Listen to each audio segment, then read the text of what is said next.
하나님께서 저와 여러분에게 주시는 말씀은 구약 성경 이사야 1장 10절에서 20절까지의 말씀입니다.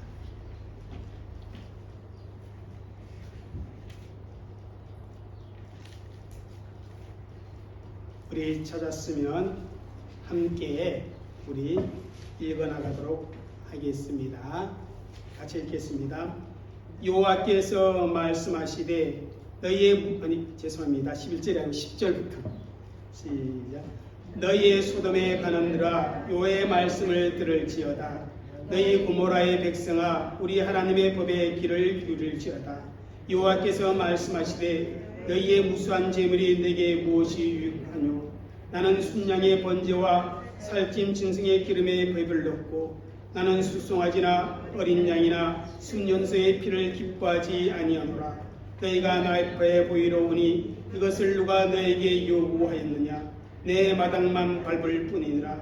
헛된 재물을 다시 가져오지 말라. 분양은 내가 가증히 이기는 바요 월삭과 안식일과 대로 모이는 것도 그러하니 성애와 아울러 악을 행하는 것을 내가 견디지 못하겠노라. 내 마음이 너희의 월삭과 정한 절기를 싫어하나니 그것이 내게 무거운 짐이라. 내가 지기에 곤비하였느니라. 너희가 손을 펼 때 내가 눈을 너희에게서 가리고 너희가 많이 기도할지라도 내가 듣지 아니하리니 이는 너희의 손에 피가 가득함이라.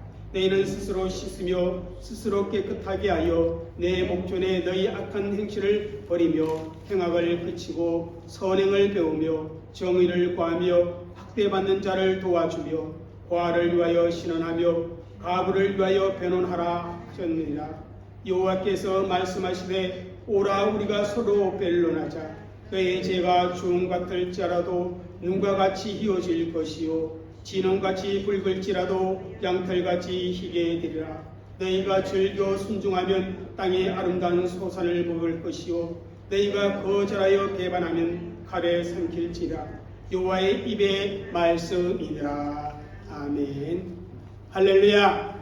오늘도 하나님을 예배하는 우리 모두에게 이 시간 하나님이 말씀으로 우리를 찾아오셔서 우리 가운데 생명의 말씀을 주시는 줄 믿습니다. 그 말씀을 여러분의 마음에 받으시고 가슴에 새기시고 그래서 그 말씀이 여러분의 삶의 열매가 되어지는 그런 은혜가 있기를 주의 이름으로 축복합니다. 여러분, 우리 인간이 할 수 있는 가장 위대한 일이 무엇이라 생각하고 있습니까? 대부분의 사람들은 이 세상에 대단한 업적을 남기는 것을 위대한 일이라 그렇게 생각하고 있을 것입니다.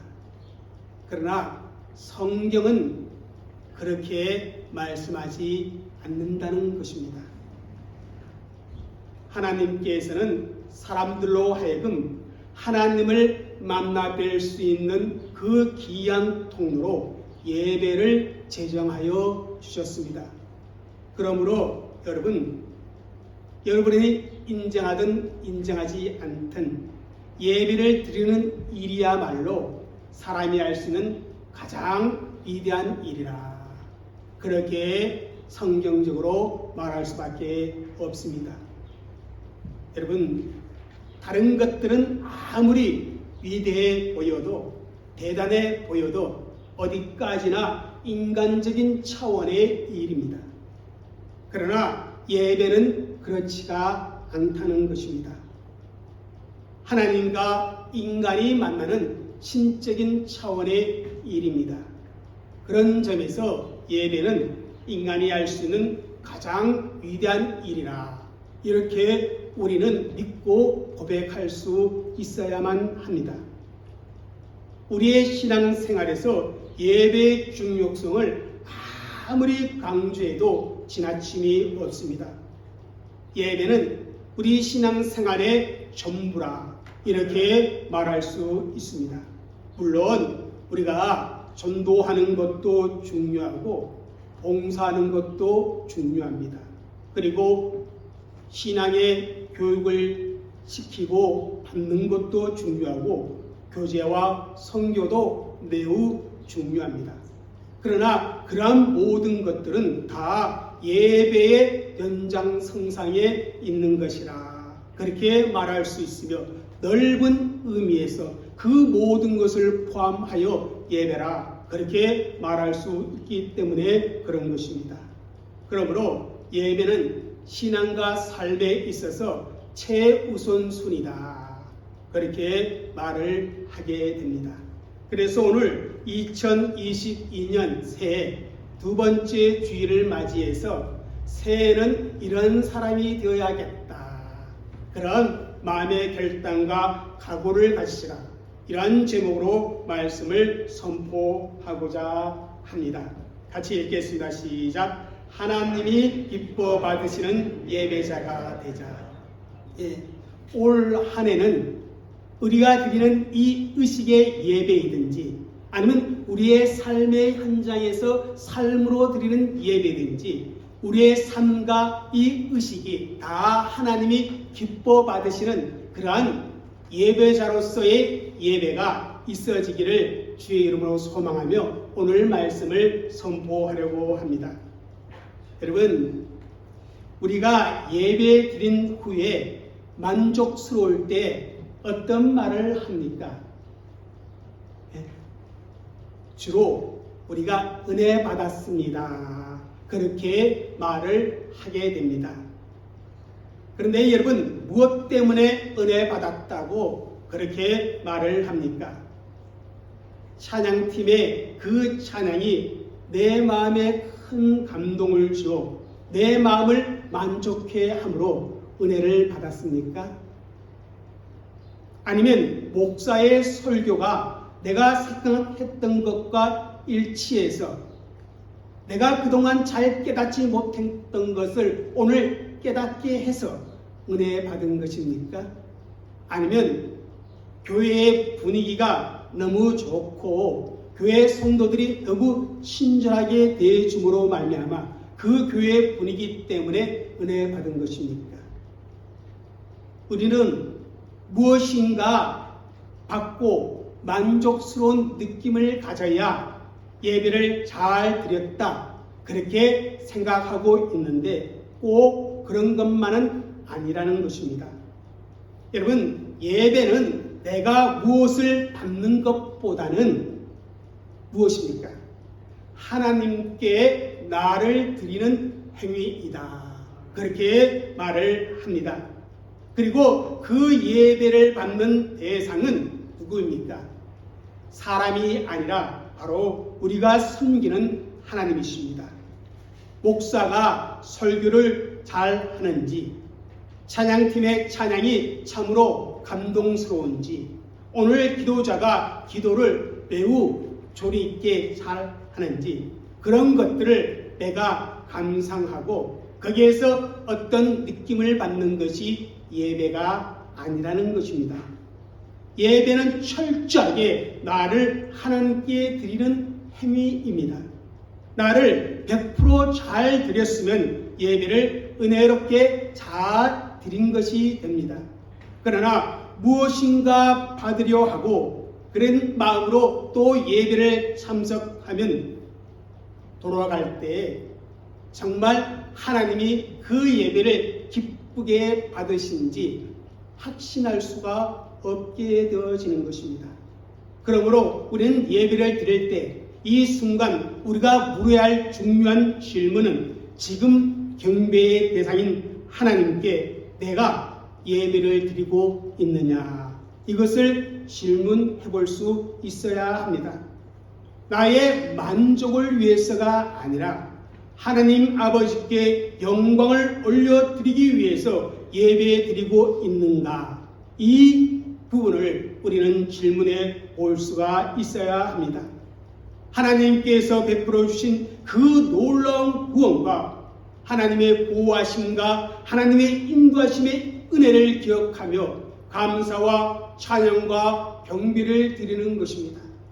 그렇습니다. 우리가 예배 드리는 것은 나를 창조하시고 나를 구원하여 주신 하나님께 나의 최고의 가치를 담아 올려드리는 것이 예배라 그렇게 말할 수가 있습니다. 그래서 여러분, 예배는 신앙생활의 기초요, 출발이요, 중심이요, 마지막이다. 그렇게 말할 수 있습니다. 그래서 이런 말이 있지 않습니까? 한번 읽어보겠습니다. 시작. 예배에 성공하면 신앙에 성공하고 신앙에 성공하면 인생에 성공한다. 여러분, 이 말에 동의하십니까? 예. 2022년 신앙생활에 승리할 수 있는 저와 여러분이 되어주시기를 간절히 축복합니다. 그러하기 위해서는 예배 생활에 성공하시기를 바랍니다. 여러분, 이 2022년 성공적인 인생을 살기를 간절히 원하고 있습니까? 그렇다면 예배 생활에 여러분 승리할 수 있는 그러한 성도들이 되시기를 바랍니다. 예배 생활이 이 2022년 여러분의 삶의 중심이 되어질 때 하나님의 놀라운 그 은혜의 역사를 우리는 경험할 수밖에 없게 되는 겁니다. 그래서 그것을 통해서 우리는 2022년을 승리하는 아름다운 한 해를 만들어갈 수 있습니다. 여러분, 아브라함이 믿음의 조상이 되고 복의 근원이 되는 그 복을 받은 이유가 무엇 때문입니까? 아브라함은 가는 곳곳마다 먼저 단을 쌓고 하나님께 예배드리는 일에 최선을 다했습니다. 여러분, 다윗이 비록 허물과 실수가 있었지만 그럼에도 불구하고 하나님의 마음에 합한 자로 인정받은 비결이 무엇입니까? 그는 그 무엇보다도 하나님께 예배드리는 것을 최고의 기쁨으로 삼았음을 그의 고백을 통해 수없이 발견할 수 있습니다. 천하의 사귐 같은 야곱, 그럼에도 불구하고 믿음의 조상의 반열에 들어섰습니다. 그 이유는 그의 삶이 비록 험악하였지만 그래도 지금까지 살아온 것은 하나님의 돌보심과 하나님의 은혜 때문이었다는 믿음의 고백과 함께 마지막 죽음의 그 순간에도 침상 머리에서 일어나 하나님을 경배하는 예배자로 마지막 임종을 거두었던 모습을 성경에서는 보여주고 있습니다. 여러분, 이 한 해 정말 아브라함과 다윗과 야곱처럼 하나님이 기뻐 받으시는 예배자가 되어주시기를 다시 한번 주의 이름으로 축복합니다. 그럼 오늘 본문을 보겠습니다. 오늘 본문은 유다 백성들의 잘못된 예배의 형태에 대해 하나님께서 혹독하리만큼 신랄하게 책망하는 그런 내용의 모습이 담겨 있습니다. 왜 하나님께서 유다 백성들이 드리는 그 예배를 기뻐하지 아니하고 책망했겠습니까? 여러분, 그 이유가 무엇 때문인가? 먼저 그들의 의심 예배에 있어서 이런 태도 때문에 그렇습니다. 한번 읽겠습니다. 시작. 마당만 밟는 형식적인 예배였기 때문. 네. 여러분, 형식이 중요합니다마는 그것보다 중요한 것은 그 형식 안에 담겨져 있는 의미입니다. 여러분, 성물 포장지가 중요하지만 그 안에 있는 내용물이 더 중요합니다. 여러분, 땅콩 껍질이 중요하지만 그 안에 있는 알맹이가 더 중요합니다. 그런데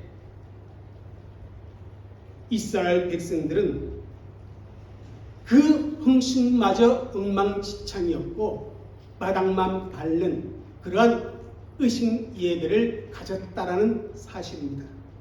오늘 의식 예배란 오늘날로 말하면 주일 우리 공동체가 함께 드리는 이 예배를 의미하고 있습니다. 여러분, 12절을 함께 읽겠습니다. 시작. 너희가 내 앞에 보이려 오니 이것을 누가 너에게 요구하였느냐? 내 마당만 밟을 뿐이라. 여러분, 마당만 밟는 예배, 하나님을 전혀 의식하지 아니하고 그 중심에 하나님을 담지 아니하고 드리는 그런 형식적인 그러한 예배자의 모습을 유대인들이 가지고 있었다는 것입니다. 이러한 예배의 모습에 대해 이사야는 29장 13절에 이렇게 말씀을 하고 있습니다.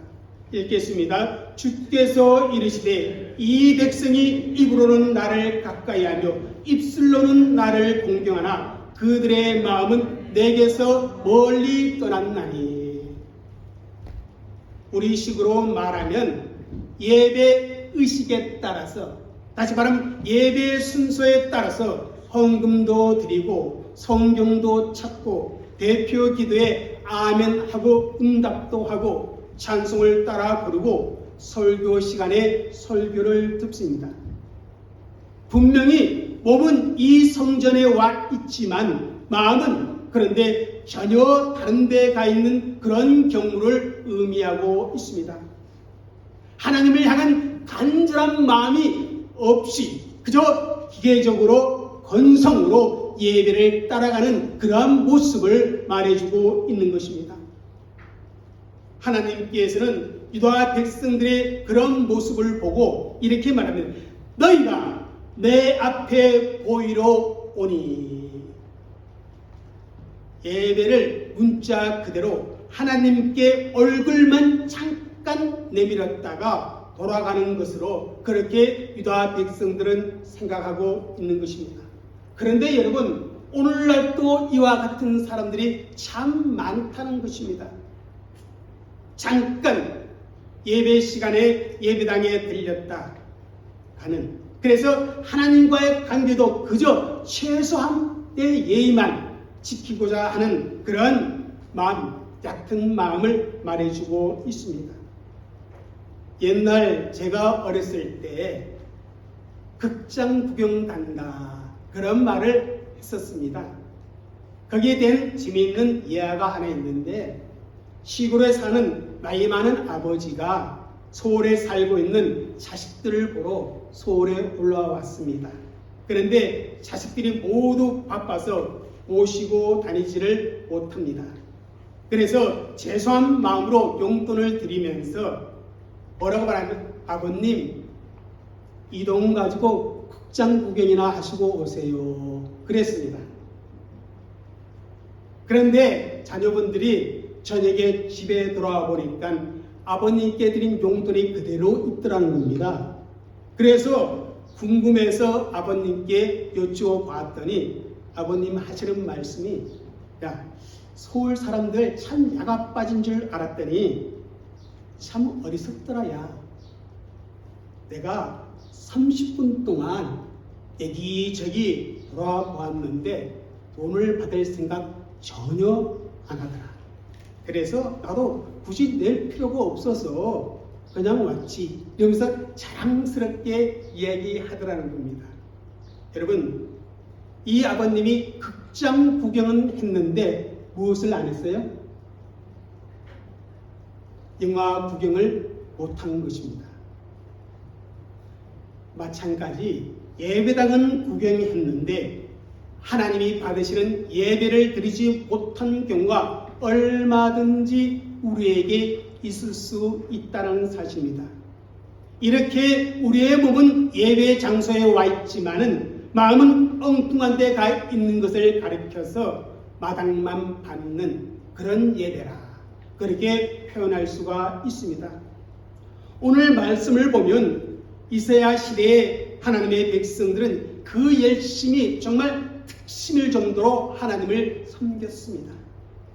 무수한 제물을 하나님께 드렸습니다. 여러분, 그렇다고 해서 그 제물이 값싸고 형편없는 것이 아니었습니다. 최고의 좋은 것들을 선별해서 하나님께 드렸습니다. 드리되 무수히 드렸다고 하나님도 인정을 합니다. 아마 유다 백성들은 그렇게 제물을 드리면서 하나님이 흡족해 하실 것이야. 우리가 하나님을 사랑하는 증거를 이렇게 보여줬으니 하나님이 우리에게 복을 주실 것이야. 그렇게 생각했습니다. 그런데 하나님께서는 그들에게 질문합니다. 그게 내게 무슨 유익이 있느냐? 그러면서 하시는 말씀이 그거 나 기뻐하지 않아. 너희들이 드린 그 수많은 제물은 헛된 제물이야. 너희들이 드리는 그 성회, 그 절기의 예배 내가 견디지 못하겠어. 이렇게 말씀을 하고 있는 것입니다. 왜 그렇습니까? 그들이 드리는 예배는 마당만 밟는 그런 예배가 되었기 때문에 그렇습니다. 그러므로 여러분, 예배 드릴 때 참으로 중요한 것은 바로 우리 마음의 중심이라는 사실입니다. 하나님은 마음과 정성을 다하지 않는 그런 형식에 치우친 그 예배를 기뻐하지 않는다는 것입니다. 여러분, 우리가 선물을 받을 때에도 마음과 정성이 담기지 아니하면 받아도 마음이 편치 않을 때가 얼마나 많습니까? 하물며 하나님께서는 마당만 받는 형식적인 그 예배를, 마음이 없는 그 예배를, 정성이 없는 그 예배를 좋아하실리 만무합니다. 그러므로 올 한 해 정말 우리의 예배가 형식에 치우친 예배가 아니라 우리의 마음을 다하여 우리의 중심으로 하나님께 드리는 그런 예배가 되어지시기를 주의 이름으로 축복합니다. 둘째로, 왜 하나님께서 유다 백성들이 드리는 그 예배를 기뻐하지 아니했나 하는 것입니다. 그것은 그들의 삶의 예배가 엉망진창이었다는 것입니다. 자, 한번 읽겠습니다. 왜 엉망진창인가? 읽겠습니다. 시작. 예배 드리면서 동시에 악을 행했기 때문입니다. 그들이 의식 예배에 동참해서 수많은 제물을 하나님께 올려드리고 절기절기 때마다 안식일마다 월상마다 하나님께 내외 나와 제사를 드렸지만 동시에 그들의 삶의 현장에서는 무엇을 행했어요? 악을 행했다는 것입니다. 그래서 하나님께서 그들이 드리는 그 의식 예배를 기뻐하지 않았다는 것입니다. 한번 우리 13절을 읽겠습니다. 시작. 헛된 재물을 다시 가져오지 말라. 분향은 내가 가증히 여린 바요. 월삭과 안식일과 대로 모이는 것도 그러하니 성회와 아울러 악을 행하는 것을 내가 견디지 못하겠노라. 성회와 아울러 악을 행하는 것, 하나님께 모여 예배드린 것과 더불어 너희들의 삶의 현장에 악을 행하는 것, 내가 견딜 수가 없어서 그 예배를 받지 못하겠노라. 그렇게 말씀하고 있습니다. 10절에 보면 하나님께서 유다 백성들을 향하여 소돔에 가는들아, 그리고 고모라의 백성들아, 그렇게 지칭합니다. 여러분, 소돔과 고모라는 어떤 도시입니까? 부패와 타락의 상징입니다. 당시 유다 백성들은 절기절기마다 그리고 매 안식일마다 성전에 나와 꼬박꼬박 하나님을 예배했습니다. 그러나 그들의 생활의 현장에서는 모든 관료들과 백성들의 일일까지 악을 행하였다는 것입니다. 소돔과 고모라의 백성들 같이 성적인 타락과 부정부패가 극에 달했던 것입니다. 이것이 바로 하나님께서 그들의 예배를 싫어하신 이유입니다. 하나님은 예배를 드리면서도 악을 행하는 이스라엘 백성들의 모습을 바라보시면서 더 이상 내가 견딜 수 없다라고 그렇게 말씀하고 있습니다. 여러분, 오늘 하나님께서도 우리에게 이렇게 말씀할까 염려됩니다. 매 주일마다 하나님께 나와 예배 드리지만 여전히 삶의 변화가 이루어지지 않고 삶의 현장에서 하나님의 말씀과는 전혀 상관없이 내 감정과 내 생각과 내 이성대로 행한다면 오늘 책망받는 유다 백성들과 무엇이 다르겠습니까? 하나님이 받을 수 없는 그러한 예배가 되어지게 되는 것입니다. 그래서 15절에 하나님은 이렇게 말씀하십니다. 읽겠습니다. 너희가 손을 펼 때에 내가 내 눈을 너희에게 가리고 너희가 많이 기도할지라도 내가 듣지 아니하리니 이는 너희의 손에 피가 가득함이라. 하나님은요, 내 눈을 가리고 듣지 아니하겠다 단호하게 그렇게 말씀합니다. 여러분, 우리가 자녀를 키워봤지만은 자녀들이 밖에서 흑장령을 치며 놀다가 배가 고프면 어떻게 합니까? 집에 들어옵니다. 그리고 들어오자마자 흙 묻은 손으로 엄마에게 빵 주세요, 과자 주세요, 먹을 것을 주세요, 그렇게 청합니다. 그러면 그때 엄마가 그 자녀에게 줄 음식은 있지만 이렇게 먼저 말하지요. 어떻게 해요? 가서 먼저 손을 씻고 와. 그리고 간식을 먹어. 그렇게 말하지 않습니까? 하나님께서 예배를 드리며 기도하는 유다 백성들에게도 동일한 의미의 말씀을 하는 것입니다. 내 손에 묻어있는 행악의 피를 먼저 씻어라. 너희 안에 있는 더러운 욕망과 죄악된 행동을 버리라. 여러분, 잘 생각하시길 바랍니다. 아니, 기억하시길 바랍니다. 아니, 명심하시기를 바랍니다. 유다 백성들이 하나님 앞에 책망을 받은 이유는 예배를 드리지 않았기 때문이 아닙니다. 예물을 드리지 않아서가 아닙니다. 그들의 형식적인 태도와 그들의 삶의 변화가 없이 죄악이 가득 찬 상태에서 하나님께 예배를 드릴 때에 지금 책망을 하고 있는 것입니다.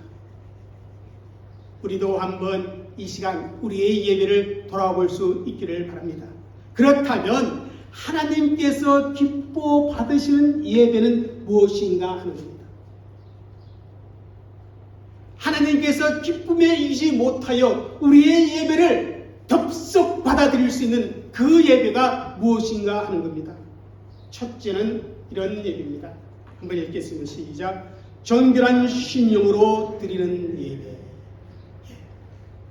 우리의 깨끗한 마음, 씻겨진 마음, 거듭난 마음으로 드려지는 예배를 하나님은 기뻐 받으신다는 사실입니다. 16절을 읽겠습니다. 너희는 스스로 씻으며 스스로 깨끗하게 하여 내 목전에서 너희 악한 행실을 버리며 행악을 그치고. 여러분, 씻는다는 것은 바로 죄 문제를 해결하는 그것을 말하고 있는 은유적인 표현입니다. 더러운 것을 씻어야 어떻게 됩니까? 깨끗하게 될 수 있습니다.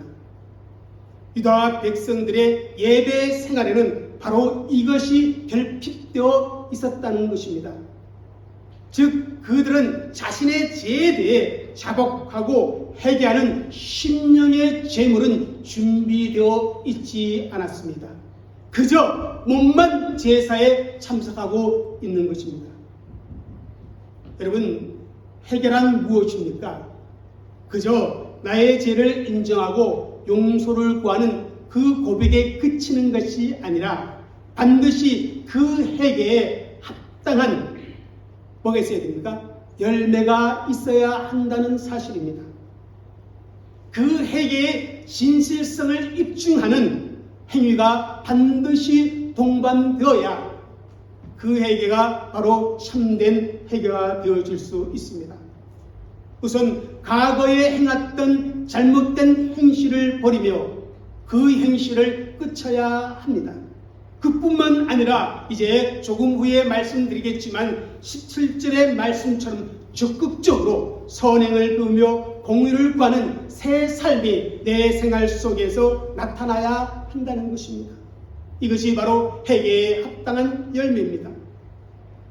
하나님께서는 우리의 재회개와 재사함의 그 문제야말로 예배의 정말 중요한 문제이다. 하나님과의 바른 관계의 정립의 결정적인 요소가 바로 그것이다. 그래서 18절에 이렇게 말씀합니다. 읽겠습니다. 시작. 여호와께서 말씀하시되 오라 우리가 서로 변론하자. 너희 죄가 주홍 같을지라도 눈과 같이 희어질 것이요 진홍같이 붉을지라도 양털같이 희게 되리라. 유다 백성들은 마당만 밟는 형식적인 예배, 악을 행하면서도 의식 예배를 드리는 그러한 그들을 무섭게 책망하셨습니다. 그러면서 하나님께서는 그들의 예배가 내가 받아지는 예배가 되어지도록 하기 위해서 조치를 취해 주셨는데 그들의 주홍 같은 그들의 진홍 같은 붉은 죄를 어떻게 해요? 회개하고 돌이키면 용서하여 주고 이제 너희들의 예배를 내가 연락하겠다는 의미에서 이 말씀을 주고 있는 것입니다. 마찬가지 하나님께서는 오늘 우리를 향하여서도 오라 말씀하십니다. 우리의 죄가 비록 주홍 같을지라도 진홍 같을지라도 정말 숨길 수도 없고 덮을 수도 없는 그런 죄일지라도 어떻게 해요? 그런 우리들에게 오라 말씀합니다. 그 죄 때문에 망하지 말고 그 죄 때문에 나와의 관계가 끊어지지 말고 오직 십자가에 못 박혀 죽으심으로 우리의 모든 죄를 해결하신 그 예수 그리스도의 피에 여러분들을 초청하시며 씻으라. 그리고 예배자로 세워지라. 그렇게 말씀하고 있는 것입니다. 이 하나님의 부르심에 응답하여서 누구든지 하나님 앞에 나오면 주홍 같은 진홍 같은 붉은 죄가 제아의 십자가의 피로 말미암아 눈같이 양털같이 희게 하십니다. 이것이 바로 하나님 앞에 예배자로 세우시는 우리 하나님이 우리에게 베풀어 주시는 은혜입니다. 여러분, 이런 말씀을 보면요, 하나님은 우리의 과거에 관심을 가지고 있는 것이 아니라 지금 이 시간 어떤 마음으로 하나님 앞에 있느냐에 관심을 가지고 있습니다. 거룩하신 하나님 앞에 자신의 연약함과 죄악을 온전히 쏟아놓고 하나님의 은혜를 구하면 하나님은 변함없이 용서합니다. 왜 그렇게 미련한 짓을 했느냐, 왜 그런 죄를 지었느냐 책임 추궁하지 않습니다. 늘 처음처럼 우리를 동일하게 사랑으로 대해주신다는 사실입니다. 여러분, 이 사실을 믿으시고 정결한 심령으로 하나님을 예배하되 여러분들의 모든 죄를 고백하고 예수 그리스도의 피로 말미암아 마음이 씻겨진 정결한 심령으로 날마다 하나님을 예배하며 여러분의 삶을 살아가는 삶의 예배에 아름다운 역사가 있어지는 그런 백성들이 되시기를 주의 이름으로 축복합니다. 둘째, 하나님이 기뻐 받으시는 예배가요, 우리 예배에 두 가지 종류가 있습니다. 의식 예배가 있어요. 의식 예배. 이렇게 공적으로 드리는 의식 예배가 있고, 두 번째는 삶의 현장에서 드리는 예배입니다. 그래서 둘째는 이것입니다. 한번 읽겠습니다. 시작. 삶으로 드리는 예배. 하나님의 백성으로서 하나님이 주신 말씀을 가지고 삶 속에서 예배자로 살라는 그런 말씀입니다. 여러분 17절을 읽겠습니다. 시작. 선행을 배우며 정의를 구하며 학대받는 자를 도와주며 고아를 위하여 신원하며 가부를 위하여 변호하라 하셨으니 하나님은 예배자의 삶 속에 구체적으로 어떻게 살아야 할지 그것을 분명히 말씀하여 주고 있습니다. 선행을 베풀며 정의를 구하고 연약한 자를 도와주는 그런 삶이 곧 예배자의 삶이라는 것입니다. 마더 테레사가 한 번은 거리의 고아를 도와주면서 목마른 아이에게 물 한 컵을 주고 있었습니다. 그 광경을 지켜본 사람이 그녀를 칭찬했습니다. 그러자 그녀는 이런 말을 했다고 합니다. 나는 주님께 예배하고 있습니다. 칭찬받을 게 아무것도 없습니다. 여러분, 바로 이러한 삶의 모습이 삶으로 드리는 예배자의 모습이라 그렇게 말할 수 있습니다. 로마서 12장 1, 2절을 읽겠습니다. 그러므로 형제들아 내가 하나님의 모든 자비하심으로 너희를 권하노니 너희 몸을 하나님이 기뻐하시는 거룩한 산 제물로 드리라. 이는 너희가 드릴 영적 예배니라. 너희는 이 세대를 본받지 말고 오직 마음을 새롭게 함으로 변화를 받아 하나님의 선하시고 기뻐하시고 온전한 뜻이 무엇인지 분별하도록 하라. 여러분, 여기서 무엇이 하나님이 기뻐 받으시는 합당한 예배라 그렇게 말씀하고 있습니까? 우리의 몸을 어떻게 해요? 거룩한 산제물로 드리는 것입니다.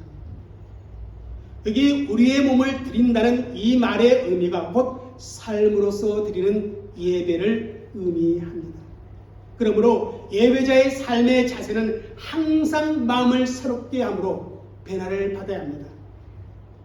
무엇으로 새롭게 함을 받아요? 성령의 은혜로 하나님의 말씀으로 새롭게 해서 변화를 받고요. 정말 우리를 향하신 하나님의 뜻이 무엇인지 날마다 분별하여 그것을 선택하며 살아가는 것이 삶으로 드리는 예배라는 것입니다. 매일의 삶 속에서 하나님의 뜻대로 사는 그것 자체가 바로 예배라는 것입니다. 이런 하나님이 기쁘게 받으시는 예배가 삶으로 드리는 예배입니다. 그런 저와 여러분이 되시기를 주의 이름으로 축복합니다. 마지막으로 하나님이 기뻐 받으시는 예배가 이것입니다. 읽겠습니다. 하나님의 뜻에 순종함으로 드리는 예배. 이제 오늘 여러분 말씀을 들었습니다. 하나님의 말씀을 들었습니다. 그러면 이제는 여러분들이 삶의 현장에 가서 어떻게 해야 돼요? 그 들은 말씀을 순종하며 살아가고 그리고 다시금 주에 와서 의식 예배를 드릴 때 하나님은 그 예배를 어떻게 해요? 기쁘게 받으신다는 사실입니다. 여러분, 우리 19절 20절을 읽겠습니다. 너희가 즐겨 순종하면 땅의 아름다운 소산을 먹을 것이요 너희가 거절하여 배반하면 칼에 삼키우리라. 여호와의 입의 말씀이니라. 주님의 은혜로 모든 죄를 용서받고 하나님의 보좌에 나왔다면 이제 하나님의 뜻에 순종해야 한다는 것입니다. 하나님의 말씀에 순종해야 하는 것입니다. 오늘 선포되어지는 그 말씀에 내가 아멘하고 응답했으면 그 말씀대로 삶의 현장에서 말씀이 실제가 되는 그런 삶을 살아가야 한다는 것입니다. 순종의 삶, 그것은 바로 하나님께서 땅의 아름다운 소선을 먹게 하는 그런 복을 누리게 하는 그런 놀라운 은혜가 있다는 사실입니다. 사랑하는 성도 여러분, 정말 하나님의 말씀에 늘 순종함으로 말미암아 여러분들이 드리는 모든 의식 예배가 하나님이 기뻐 받을 수밖에 없는 그런 예배가 되어지기를 주의 이름으로 축복합니다. 많은 사람들이기보다는 많은 신학자들이 20세기의 최고의 신학자를 손꼽으라면 칼 바르트를 꼽습니다. 저는 그분을 별로 그렇게 존경하지 않습니다만 그분의 한 말 중에 정말 동감하는 그런 말이 있습니다. 뭐냐면 이겁니다. 예배는 가장 중요한 것이요. 예배는 가장 긴급한 것이요. 예배는 또 가장 영광스러운 일이다. 그렇게 말을 했습니다. 그렇습니다, 여러분. 예배는 성도의 삶에 있어서 가장 중요한 것입니다. 예배보다 더 소중한 것은 없습니다. 예배 없는 봉사, 예배 없는 성공, 예배 없는 열심 다 뭡니까? 헛된 것이라 그렇게 말할 수밖에 없습니다. 왜냐하면 여러분 하나님이 저와 여러분을 구원하신 목적이 어디에 있느냐 하는 것입니다.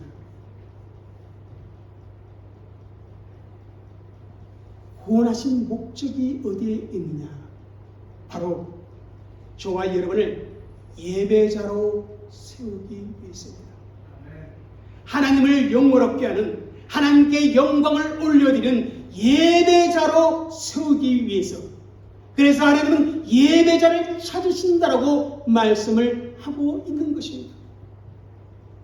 그러기에 예배는 하나님이 가장 기뻐하시는 일이요, 하나님이 가장 원하시는 중요한 일입니다. 그래서 예배보다 더 중요한 일은 없는 것입니다. 그리고 예배보다 더 급한 것은 아무것도 없습니다. 오늘 예배를 못 드리면 다음에 드리면 되지, 그렇게 생각할 수도 있습니다. 그러나 아닙니다. 예배는 그 순간, 그 시간이 지나쳐버리면 다시는 돌아오지 않습니다. 세상의 일은 오늘 못하면 내일 하면 됩니다. 그러나 예배는 오늘 나에게 주어진 시간, 하나님이 내게 준 그 시간의 기회, 그 기회의 시간에 예배드리지 못하면 어떻게 됩니까? 영영 다시 돌아오지 않습니다. 그래서 바울 사도는 세월을 아끼라고 말씀하고 있습니다. 예배의 기회에 예배를 드려야만 한다. 봉사의 기회에 봉사를 해야만 한다. 그런 의미의 말씀입니다. 사랑하는 성도 여러분, 가장 영광스러운 일이 무엇입니까? 세상에서 성공하고 출세하면 영광을 받을 수 있습니다. 하지만 그것은 지나가며 잊혀지는 것입니다. 성경의 말씀에 비유하면 들의 꽃과 같은 그러한 영광입니다. 그러나 거룩하신 주님 앞에 심령을 다하여 드리는 예배는 죄 많은 우리들이 하늘의 위엄과 능력을 덮는, 그러면서도 이 땅에서도 하나님을 예배하는 그 행위가 영원히 지속되는 삶과 새 땅에서 그대로 이어지는 예배라는 사실입니다. 그래서 이 예배는 가장 영광스러운 차례라, 그렇게 말씀을 드릴 수 있습니다. 여러분, 2022년 우리 모든 성도들이 정말 하나님이 기뻐 받으시는 예배자로 세워지는 복이 있으시기를 주의 이름으로 축복합니다. 의식 예배를 소홀히 여긴 자가 있다면 무엇보다도 주의를 거룩히 하나님 앞에 구별하여 예배 드리는 자로 세워지기를 주의 이름으로 축복합니다. 또 삶의 현장에서 하나님이 기뻐 받으시는 예배자로서 하나님의 말씀대로 살아가는 삶의 예배가 있기를 주의 이름으로 축복합니다. 날마다 여러분들의 심령을 예수의 피로 씻으로 말미암아 정결한 마음으로 하나님 앞에 나아가는 성도들이 되어지기를 원합니다. 그리고 주일에 선포되어진 하나님의 말씀을 깃전으로 듣지 마시고 정말 여러분의 가슴에 새기시고 그 말씀대로 순종하여 살아감으로 말미암아 하나님이 받으시는 인생이 되어지기를 주의 이름으로 축복합니다. 우리 이 시간 함께 기도하겠습니다. 오늘의 말씀처럼 하나님이 기뻐 받으시는 그런 예배자로 이 2022년을 살아가게 하여 주옵소서. 우리 다시 한번 오늘의 말씀을 기억하며 우리 함께 기도하도록 하겠습니다.